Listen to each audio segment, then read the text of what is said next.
I mean, it is just so ironic and sad that so many people would rather be right than rich. How to avoid the three big money mistakes that even smart people make. And I know everyone watching this program is very smart, but you may be making one or more of these mistakes without even knowing it. Hello, Sales Nation. I'm Will Barron, host of the Salesman Podcast, the world's biggest B2B sales show, where we help you not just hit your target, but thrive in sales. On this episode, we have Noah St. John. He's known as the Power Habits Mentor. He is the author of the book, Get Rid of Your Head Trash About Money, and that is exactly what we're talking about on today's episode. So, with all that said, let's jump right into the show. What is, I'm gonna add an extra word here, what the heck is head trash? Right, absolutely. So, listen, well, I've been teaching this for over 2 decades. I started in 1997 in my college dorm room because I had these epiphanies that I just realized were holding so many people back. I'd been studying success literature since I was a little kid. And, I could never seem to get it to work. I was studying all those traditional books and I just was so frustrated. And so all of the works that I've done, I've written now 14 books that are published in 17 languages. But what's so unbelievable is that people still write to me all the time, every day, and say, Noah, I'm stuck. I'm feeling overwhelmed. I'm feeling like I've tried everything. I've spent all this money. I've spent all this time. I've tried all the gurus, I've gone all these marketing seminars, everything, and I'm still stuck. And so I started hearing this over and over and over again. And I started to really try to understand what is causing this. What's causing people to be stuck? What's causing them to feel overwhelmed? What's causing them to be so frustrated, like I was back then. And so I realized that one of the things is one of the biggest things and the causes of this is what I call head trash. So head trash is that guy in your head that says, I can't do it because ... And then you just fill in the blank, right? So you fill in the blank with whatever your reason is of why you can't do it, right? So for example, a really popular one is, well, I can't do it because I don't have the time. I'm too busy. No, you don't understand. I've got a family and I've got kids and I've got a spouse and I'm trying to run my business or trying to, do the sales or whatever it is. I just don't have the time. Another popular one is, well, I can't do it because I don't have the money. I can't afford it. I've tried all these other things and I just don't have the money. Or I don't live in the right town. Or I don't know the right people. I don't have the right connections. Or I'm a woman. Or I'm too old. Or I've made too many mistakes. Or whatever it is, right? And so here's the thing. Here's the amazing thing about your head trash. You always make yourself right. So that's the amazing thing about us human beings. We would rather be right than happy. So many people would rather be right than happy. And so you say, well, I can't do it because I don't have the time. You're going to make yourself right. You're going to find all the ways that, I don't have the time, or you don't have the money, or you just have all these excuses that make it so you're right and it becomes true. So the point is you're fighting for your limitations, which is the last thing you want to do. So that's one of the main reasons that head trash is really, really dangerous. Okay, so before we come on to the removing the head trash or changing the framing of the head trash, clearly the magic of this conversation, why do we do this? For want of a better term, why do we self-sabotage? Why do we imagine, dream, visualize, all these kind of things, write down goals, and then come up with an excuse when we know that the excuse is probably bullshit, or then, as you said, we justify it the more we think about it and the more time goes on? Well, there are many reasons for that, of why we do this. But just, I want you to think about something, for everybody watching. I want you to think about your home where you live. Okay, so we all, your apartment, your condo, your house, whatever it is. So let's just say, for the sake of argument, you say, you know what, this week, I don't think I'm going to take out the trash. I'm just going to let the trash pile up. Because, no matter what we do, there's trash, right? You just live and trash accumulates. So you say, you know what, I don't feel like taking it out this week. And then you go, you know what, I don't think I'm going to take it out this month. I don't think I'm going to take it out for 3 months. I don't think I'm going to take it out, 6 months. A year goes by. You haven't taken out the trash. What does your home look like right now? I mean, it is pretty gross in there, isn't it? I mean, it's disgusting. It's yucky. And who would possibly want to live there? There's no way you could live there. But so many people haven't taken out the trash in their head for 5, 10, 20 years or more. I mean, we all know someone who's walking around saying the same things they've been saying for 5, 10, 20 years, and they're wondering, gee, I wonder why my life isn't the way that I want it to be. I wonder why I'm not reaching my goals. And so the point is that we do this so we can feel safe. We do it so we can justify our failures, justify our frustrations, justify those feelings of just being right. I mean, it is just so ironic and sad that so many people would rather be right than rich, or rather be right than happy. So it is a safety net. It makes you feel safe. It makes you feel protected. And so to get rid of your head trash, you know, one of the things that we teach our clients to do, to actually get rid of it, it can be like a daunting task. It can feel like it's overwhelming because you've been holding on to that excuse for so many years. It's like your best friend. And so you're like, you want me to let go of this? And it's like, well, yeah, because on the other side of it is freedom. That's one of the quotes that I love to say that Emerson said. Emerson said, inside of us, we all know that on the other side of fear lies freedom. And that's one of the credos that I live by. And that's what I'm inviting people to join us in as well. If you, guns ahead, had to put a percentage on it, how much of the tales that we tell ourselves are nonsense, and how much of it, because clearly it's a safety mechanism over thousands of years of evolution, and not wanting to go, that's not really a big cat that's going to eat me in the bush. It's clearly, it's better to think that is a big cat and avoid it regardless whether it is or not. So that's where some of this comes from, I'm sure. But how much of it is true and how much of it is absolute, complete, just utter nonsense? Well, that's the amazing thing. Well, it's a great question because you can sit here and make the argument either way. I can totally sit here and say, I don't have the time because I am far too busy and you don't understand and da-da-da-da-da. I can sit here and say, I don't have the right connections, or I've made too many mistakes, or whatever it is, or I'm not smart enough. I'm not good enough. These are just some of the head trashes that people tell themselves. So we can sit here and make that argument all day long and I am totally justified and you don't understand. I mean, this is what people love to say to me, right? And I go, you're right. I don't understand. I've only heard this a million times before. So the point is, it's not whether it's right or wrong, it's whether you decide to let go of it or not. Just like, that's why I like to give that example of the trash in your house. I mean, you could not take out the trash in your house. That's your choice. But boy, it's going to be pretty gross in there. All right. So what I'm just inviting people to do is to look at that and say, are you happy with those results? If you're happy with the results you're getting, then why change? However, Ben Franklin said there are only two guarantees in life, death and taxes. Well, with all due respect to old Ben, I would argue there is a third guarantee in life, and that is that if you keep doing the same thing, I guarantee you'll keep getting the same results, right? I mean, we've all heard the definition of insanity, doing the same thing, expecting different results, right? So if you keep doing the same thing, I'm pretty sure you're going to keep getting the same results. So all we're asking you to do is just take a look at it. And we're just asking to open that door just a little bit. And we've all heard that phrase, big doors swing on small hinges. We're just asking you to open it just a little bit and say, wow, what if I could let go of that? What if I might be wrong that I'm not good enough? What if I might be wrong that I don't have the time, or I don't have the money, or I'm too old, or I can't do anything right. Again, these are just some of the common head trashes that we hear. What if we could be wrong about that? What if I could let that go? It feels a little scary, but then, like I said a moment ago, on the other side of that fear lies the freedom that we're all looking for. Before we start breaking this down, then, I want to just build a little bit more suspense here, Noah. How much of this is ongoing forever? And with the trash example, this is what came into my mind.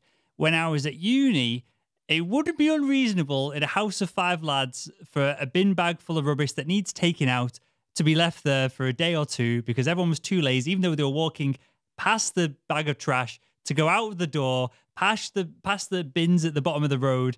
People would just leave it there, and it would be up to whoever's standards were broken first of this is disgusting, they would end up doing it. So if you extrapolate that out of now, clearly I don't leave trash everywhere, but I know my girlfriend's standard for cleanliness in the kitchen, I'll cook tea for us, she'll wipe every surface down, whereas I would do that, every other day, once a week, whatever it is, depending on what we're cooking. So there's multiple levels to this, and clearly as a young man, you get more civilized, and perhaps as you go from student to me, salesperson, to entrepreneur, to sales entrepreneur, whatever I am now, those standards get raised. And, you know, it's what watch you wear, and it's what car you want to drive, and then all of this ties down into the finances of it. So does this process ever end? Do we always forever have head trash that we need to work on to get to that next level? Or is this a binary thing? Is this an on-off switch that we can manipulate?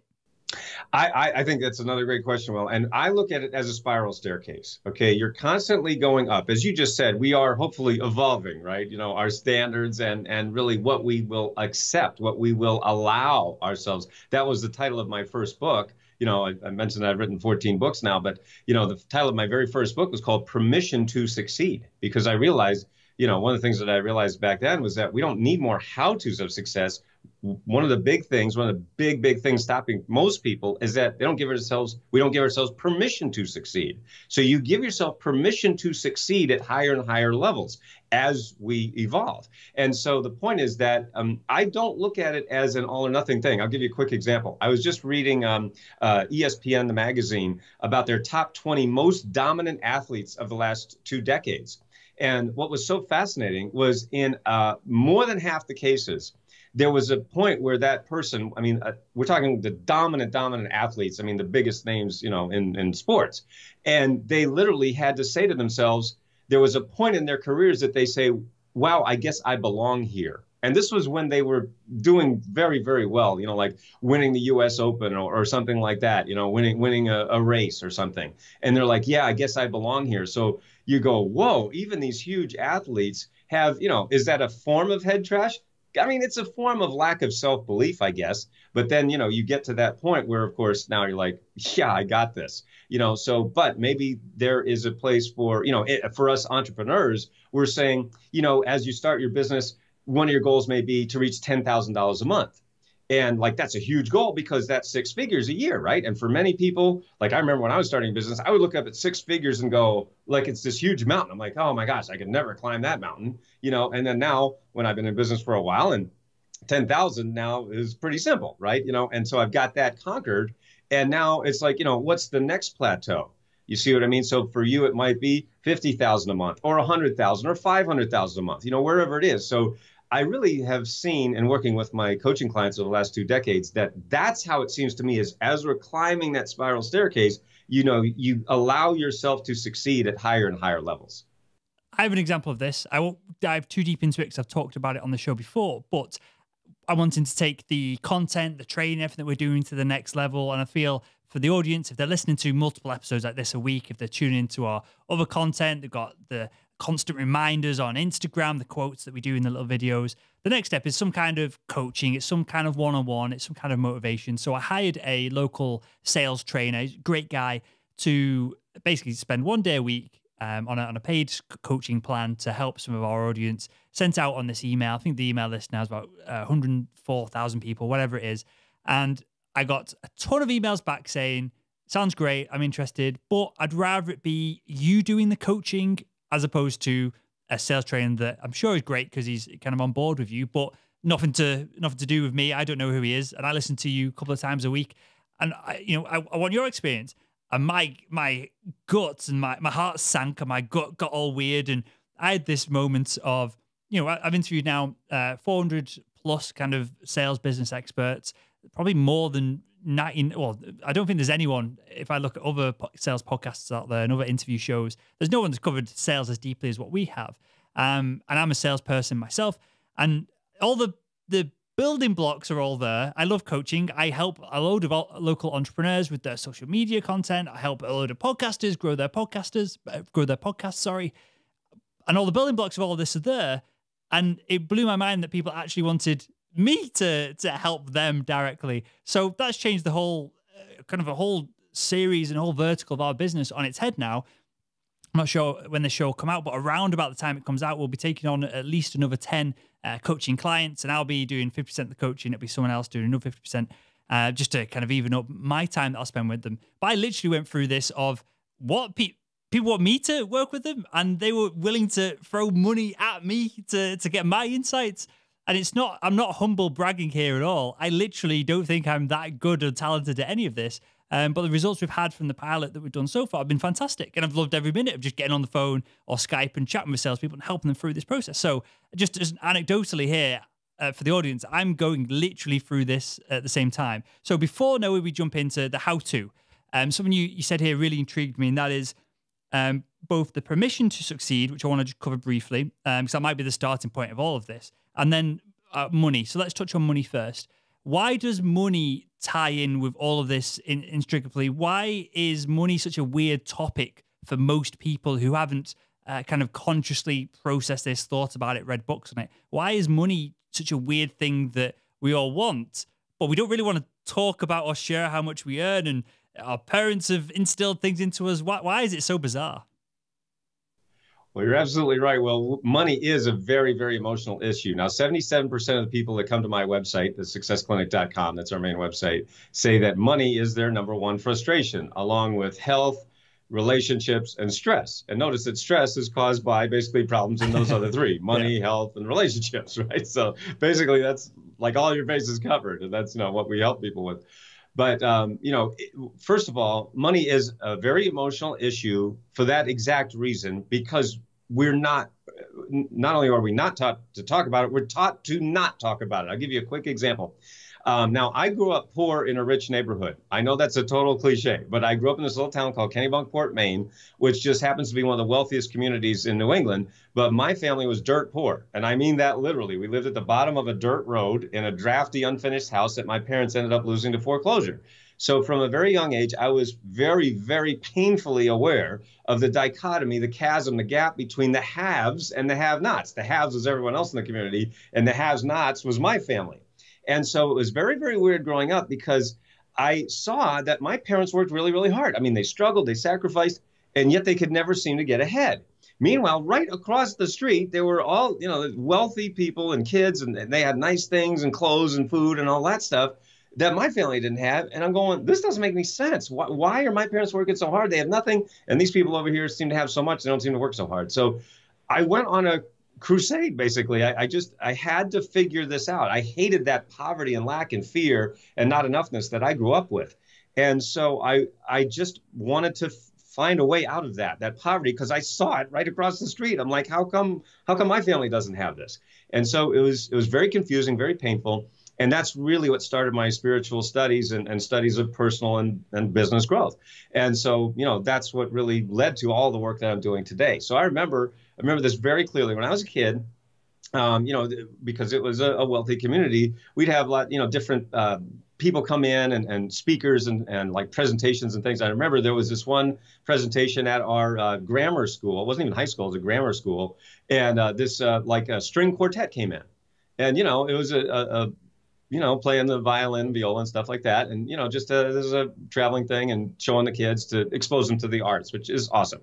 And so they said at the end, does anybody have any questions? And so, I raised my hand and I said, what do you guys make? How much money do you make? I just basically said, I was like curious, hey, how much do you guys make? And then, of course, what did they do? Everybody laughed. And then they said, well, next question. And then as a kid, you go, what I did was I went, why was that funny? Why didn't you answer my question? I wasn't trying to be a jerk. I was just curious. What did you make? And that was my first exposure. And you can see, I remember it very clearly, distinctly. Why was that funny? And why didn't you answer my question? And, that was the thing. Of course, as we get older, we go, oh, that's rude. But why is that rude? We get it that you shouldn't ask people that, but it's a taboo. But why? Why is it such a taboo? Now, we don't have time to get into the whole thing of all human experience, but you can see that's just an example. And I'm sure we've all had experiences similar to that, you go, wow, this whole thing around money is very emotional, number one. And number two, the worst part is that you can't talk about it. There's nobody to talk to. And that just makes it worse. So that's one of my things with my coaching clients, is to just get it out so people can talk about it, so they have a safe space to talk about very emotional issues like money.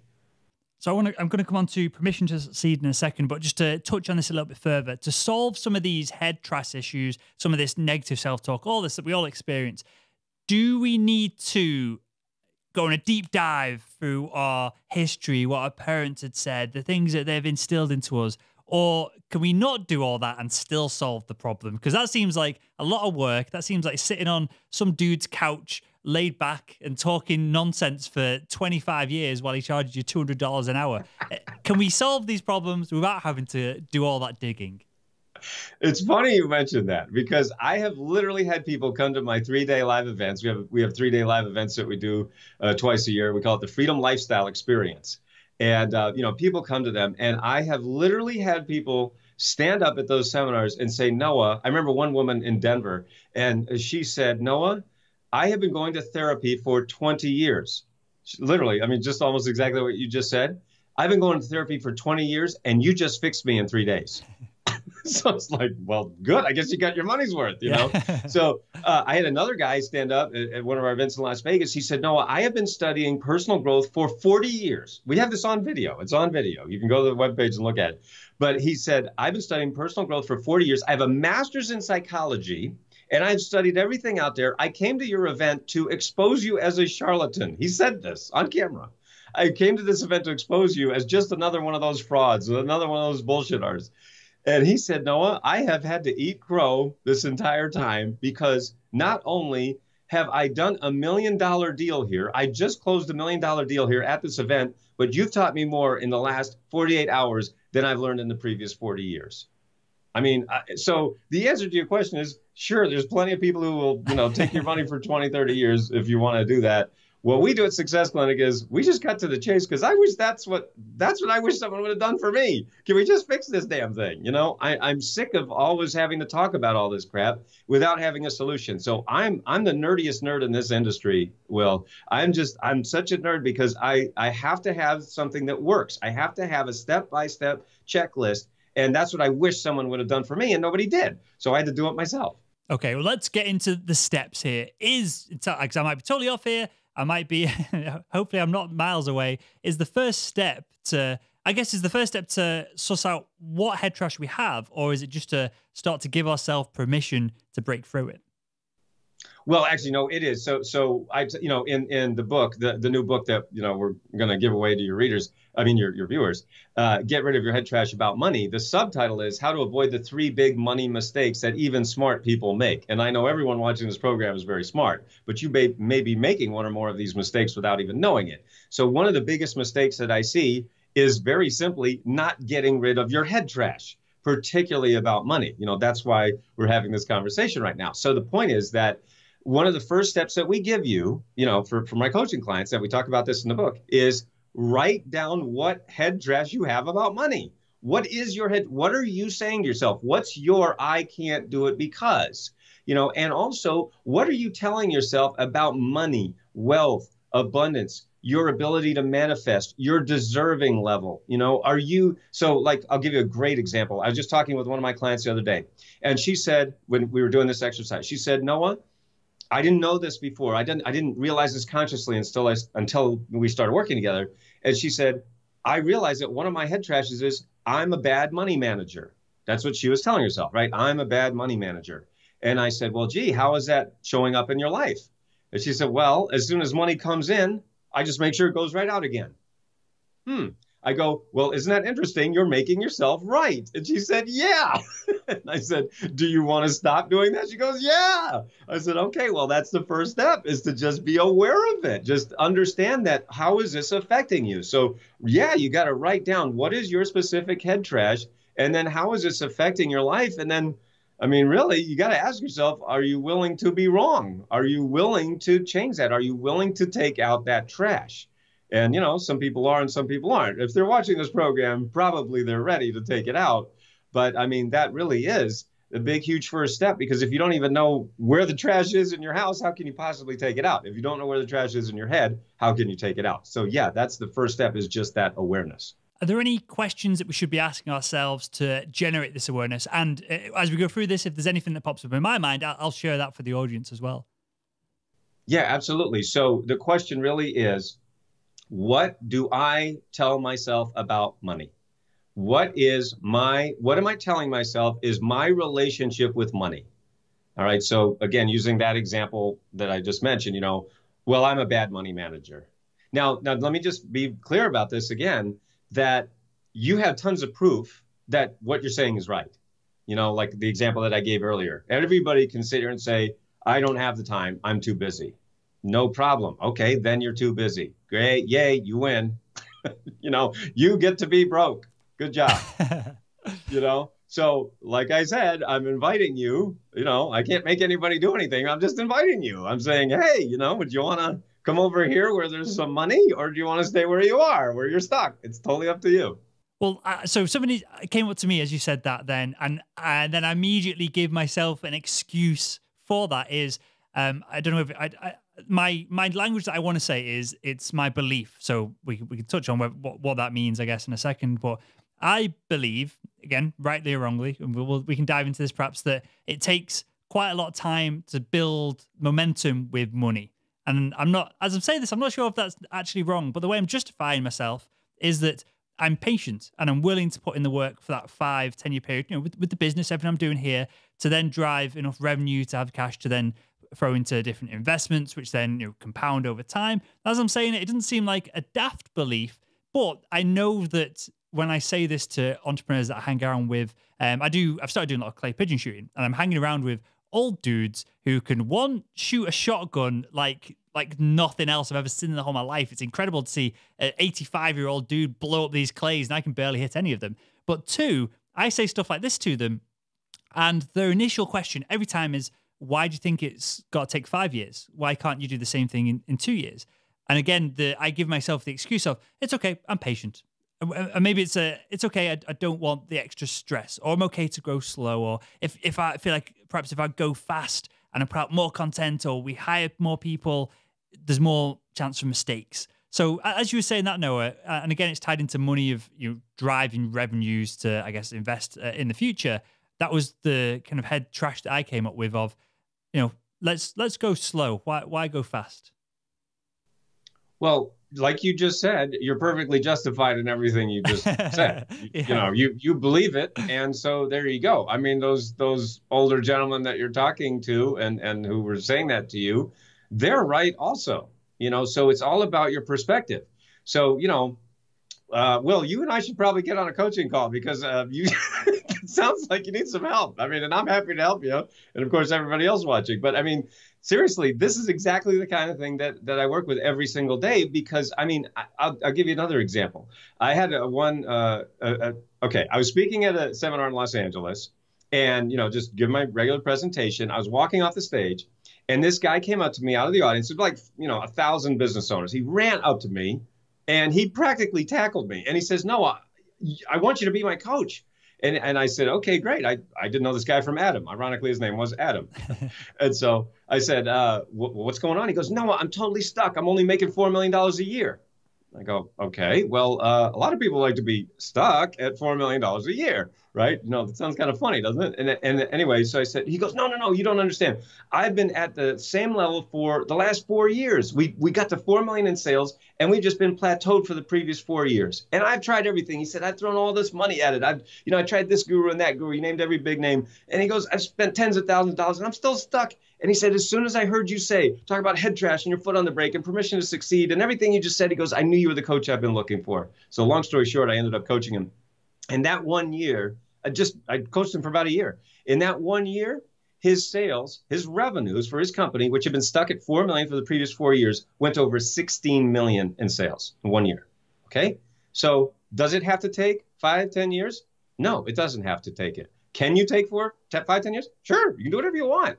I'm not telling you or anybody else what they should want. It's what you want that's important. But this guy, this example, the CEO knew that he wanted to expand. He wanted to accelerate. He wanted to get that momentum going. And frankly, I think that's what all business owners, salespeople, entrepreneurs want, is just momentum. Now, how fast or slow you go is totally up to you. You shouldn't let anyone dictate what you should want or how fast you should grow. But at the same time, what I do is I make sure for my clients that at least you're not driving down the road of life with 1 foot on the brake. So you might have subtly answered this next question here, but practically then, when we know we've got our foot on the brake here, we're slowing ourselves down. As you say that, and I think I'm getting the gist of it. Perhaps stories and helps change our perspective. Perhaps that's what we need to be doing, working with coaches, people like yourself as well. But what's the next practical step once we've established what the head trash is? How can we kind of knock it a little bit off its perch? Well, that's the second mistake that I see even smart entrepreneurs making, smart sales professionals making, is trying to do everything themselves, meaning not having a mentor, not having someone help you, okay? Not having someone to make your life and your job and your career easier. Now, at Success Clinic, we teach that a mentor is three things. The first thing is a mentor is someone who's where you want to be. Now, the problem is that's the easy part. Now, you can't turn on Facebook these days without seeing, this guy and that guy saying, hey, look at all my cool stuff. Aren't I awesome? Yeah. And, yeah, you're awesome, dude. And, they rented a car for the day and they got a cool car. And listen, there's nothing wrong with that. I'm not saying that we don't want nice things. The problem is when you dig into that, 99 times out of 100, that guy who got there was driven by personality-driven success, meaning it's dependent on their personality. So the second part of mentorship that people forget is that that mentor has to have a system, a step-by-step system to help you get there. Because if it's personality-driven, then by definition, if you don't have that personality, then it won't work for you. You see? And I gave these guys so much money before I figured this out. I lost tens of thousands of dollars myself because I bought all this stuff, meaning I bought it and I bought it. I bought that all this, hey man, but then so I believed those images and then I paid them a lot of money and they did nothing, and so that's what I call sucky teacher disease. So a lot of people out there may be suffering from and may have been affected by an STD without awareness. So, and then the third part or the third facet of mentorship, true mentorship, is someone who actually helps you. So it's someone who's where you want to be, but that's the easy part. That's what everybody gets sucked into. That's the STD part. Then you have someone who can actually help you get there, someone who has a step-by-step system. That's 1 out of 100. And then somebody who actually helps you get there. Now you're down to 1 out of 1,000. So I'm just urging people that, your viewers, to realize that it's really, really easy to show those cool images, and that's awesome, but do they have a system, and will they actually help you? And that's what, unfortunately, is very rare today, and that's why a lot of people are getting sucked into these things, and frankly, that's why, I say these things out loud, so to hopefully save people a lot of time, money, and effort. We're on totally the same wavelength for this, because in the sales training industry specifically, exactly the same thing happens. And this can be both good and bad, I guess, but it can be misleading for sure. You have someone who is a character, who is naturally charismatic, who crushes it in sales for 5 years, then becomes an internal sales trainer, then goes out and does their own sales training, but they don't have a methodology. There's no structure. There's no step-by-step guide. And it's clearly dependent on their personality. Yeah, and they sell a lot of coaching products, and we've done literally specific shows on this of who the people in the sales industry that I spend time with, who are great salespeople versus who are great sales trainers, how you can spot them. And then some people are just totally bullshitting as well. We all know these Instagram accounts, as you kind of pointed out there, of they rent the Ferrari for the day, they rent the house for the day, they've borrowed Rolexes off their mates, and they're making a shit ton of money from selling some get-rich-quick scheme on the internet. I've never fell into any of that, but there's plenty of names that come to mind. And it depends how you look at it. They're making a ton of money. They've got a profitable business, but perhaps people on the other side of it, perhaps it's not sustainable, and perhaps they're going to, in a world where, and I say this to the audience all the time, and I practice what I preach with this, in a world where everything from now forever that you do is documented, where people can comment on LinkedIn, where they can comment on blogs, where they can make their own website with thoughts about you that you can't edit, you can't delete.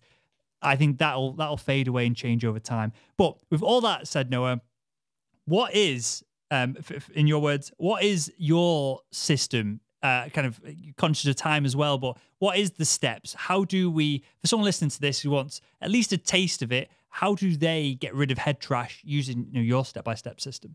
Absolutely. Absolutely. And so just so you know, so we are going to mention about how you can get the book for free, but I also have dozens of other books, or over a dozen other books where I talk about this and online programs and coaching and mentoring. So, obviously I can't give you the whole thing, but let me give you one really, really awesome thing that people absolutely love.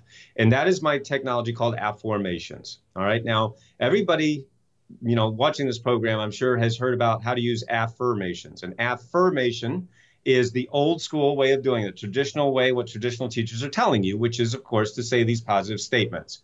I am happy. I am rich. I'm a great salesman. I'm good enough. I'm smart enough. And gosh darn it, people like me, right? I mean, we've heard this a billion times. Okay, so that's the old way of doing it. Now, we've all learned this. And see, remember I told you earlier that that's all those books that I was reading. They all basically say the same thing. Hey, say these positive statements and write them down. And I did everything they told me to do. I put them on the wall. I said them. I followed their instructions to the letter, and I got nothing. I was totally frustrated. And I figured I must be the biggest idiot in the world because I'm following every direction and nothing's working. And so I was so frustrated because I've been doing this for years. And so finally, one day in April 1997, I was in the shower thinking about all this. And I said, wait a minute. Now, what are we talking about here? We're talking about beliefs, right? Because if you want to change your life, you got to change your beliefs. And I knew that part was right, but they're telling us the same thing. And I'm doing what they're telling, and it's not working. So I said, okay, well, what is a belief? A belief is a thought. Well, what is thought? And the more that I thought about that question, I said, well, human thought is the process of asking and searching for answers to questions, not statements, but questions. For example, if I ask you, why is the sky blue? Why is the sky blue?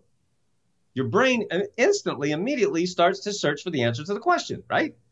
The sky is blue because it's like a Google search or a computer searching its files, right? Your brain's basically just like a computer. And so it's searching its files. The sky is blue because, I don't know, but it's searching, right? And so what's happening is that you can't even help doing that. You do it without your own volition. You can't not do it. So I said, now, wait a second. If the human mind is automatically searching for answers to questions, why are we going around making statements we don't believe? Because the problem isn't with the statement. The problem is we don't believe the statement. All right. So I love to do this at my live events. I have everybody stand up. And I say, okay, guys, we're going to use the old school affirmation way. Ready? And we're all going to say, I am rich. And everybody says, I am rich. And you know what happens next? Everybody starts laughing. And I go, what are you laughing at? They go, well, I'm not rich. I said, but yeah, you just said you were. Yeah, but I don't believe it. See, that's the problem. It's nothing wrong with the statement. The problem is you don't believe the statement. Now, the traditional teachers said, well, listen, if you don't believe your statement, all you got to do is repeat it 1,000 million billion cajillion times, and then you'll believe it someday, right? We've heard this a million times. So really what they're saying, if you think about it, is bash your brain into submission. That's really what they're saying. So I said, wait a second.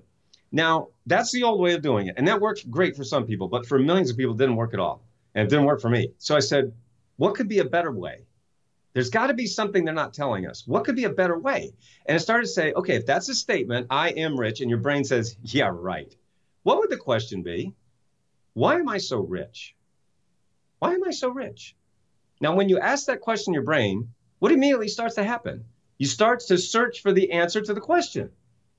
Now, we all know about the law of sowing and reaping, right? As you sow, so shall you reap. But what are we sowing? We're sowing seeds of thought.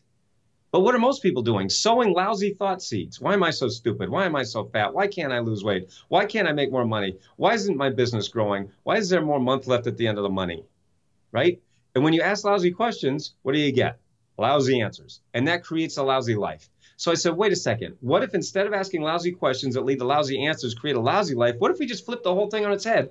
Start asking empowering questions that lead to phenomenal answers and create a wonderful life. And as I was standing there in the shower, April 1997, I said, holy cow, I think I just invented something. And so I had to give it a name. And the name that I gave it was Afformations. If you can see this book here, this is my book from Hay House called the Book of Afformations. Not Affirmations, but Afformations, Afformations. So Afformations are the foundational step.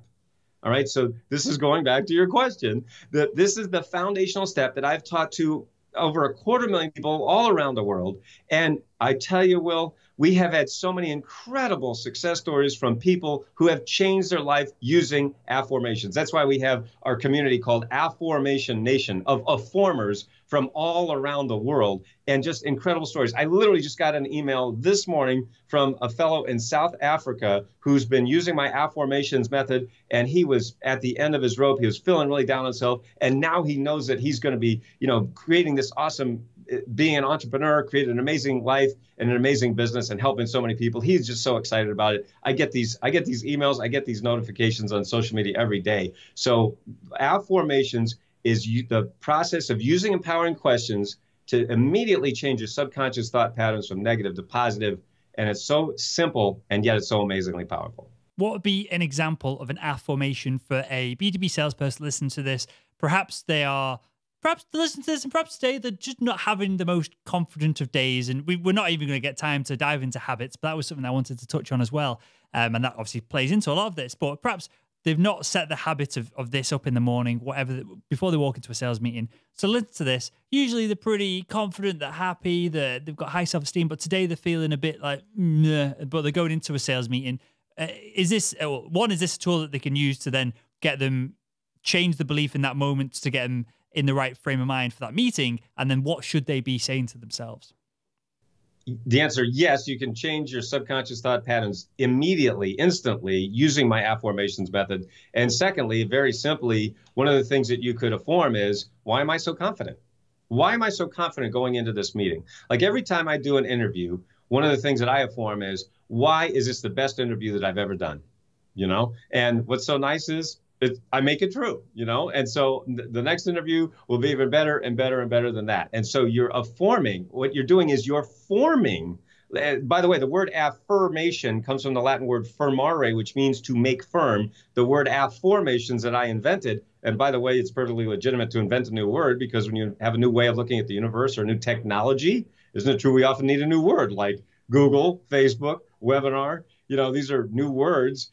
A new technology, we needed a new word. Well, Afformations is a new technology of the mind. So Afformations comes from the Latin word formare, which means to form or give shape to. So what I often ask my clients is, what if you're making something firm, but it's in the wrong form?